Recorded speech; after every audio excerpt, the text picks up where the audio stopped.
The school bus. It's a vehicle that is used by schools daily. Its bright yellow color is one of its most noticeable features, along with its large size.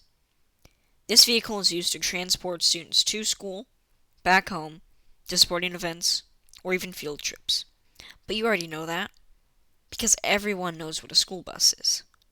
It can be seen all around. You can see them when you're at the supermarket, walking down the road, anywhere really. This vehicle is an iconic thing, but most people don't think about it twice.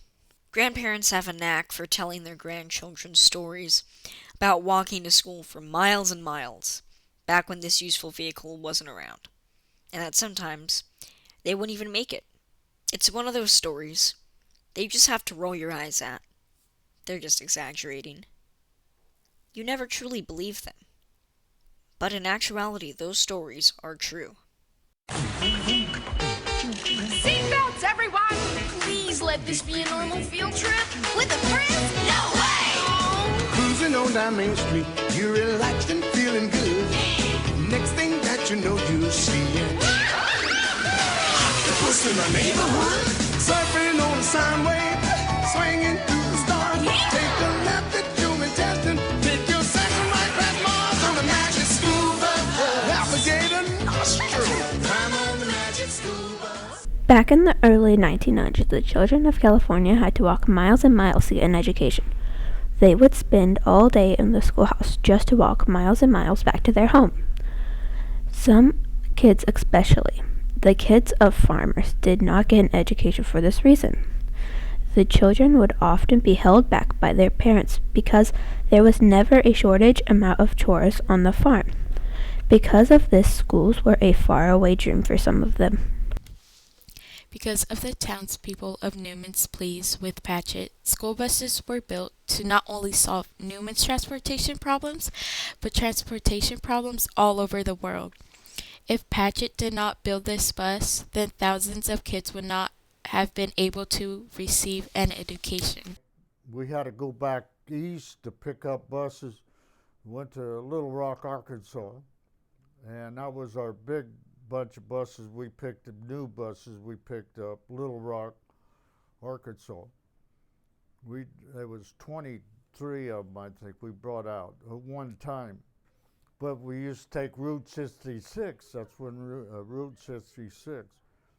In the summertime, we went on the upper route, come out of Reno, and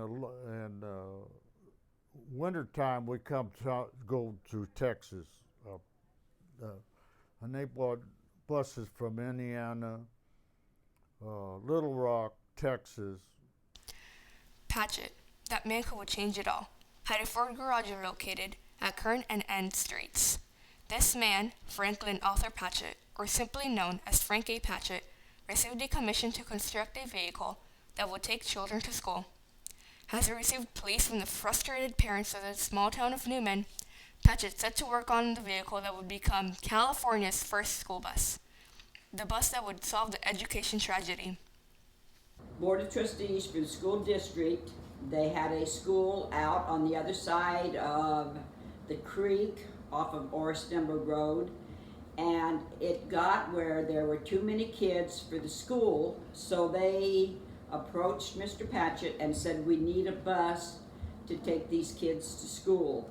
So he took a 1913 chassis, Model T pickup, and made a pickup out of it, made the old school bus out of that, and it was on the road in 1914, and it picked up, and from there it was just more and more and more school buses, more routes, and so that was how he was told.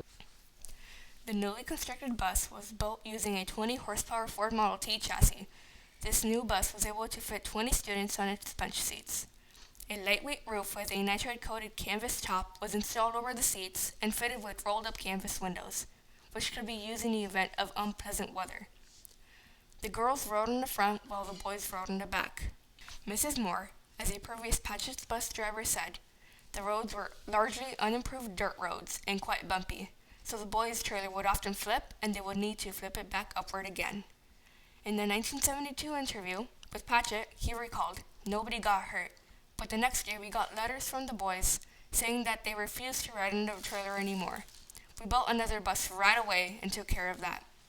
The downsides were the first school bus. I know it used to tip over in the back side of it. Used to tip over quite a bit, and the boys were told that they had to get out, they had to pick it up, straighten it up, but they really liked that because they were late for school and they didn't have to go to school. So that was probably the downside of the first school bus. The trailer used to have a trailer. The girls rode in the bus and the boys rode in the trailer. Well, out here coming into town, they was going over the railroad tracks, and one of the girls pulled the pin and the trailer came undone. So that's when they outlawed a trailer behind a bus. Back in the day, a ride on a Patchett's bus costed 2.5 cents, which today would be about $3.31. Although these children had to pay for a trip on the bus, it was worthwhile as they finally received the education they deserved. They felt that the children had everything they needed to know on the farm.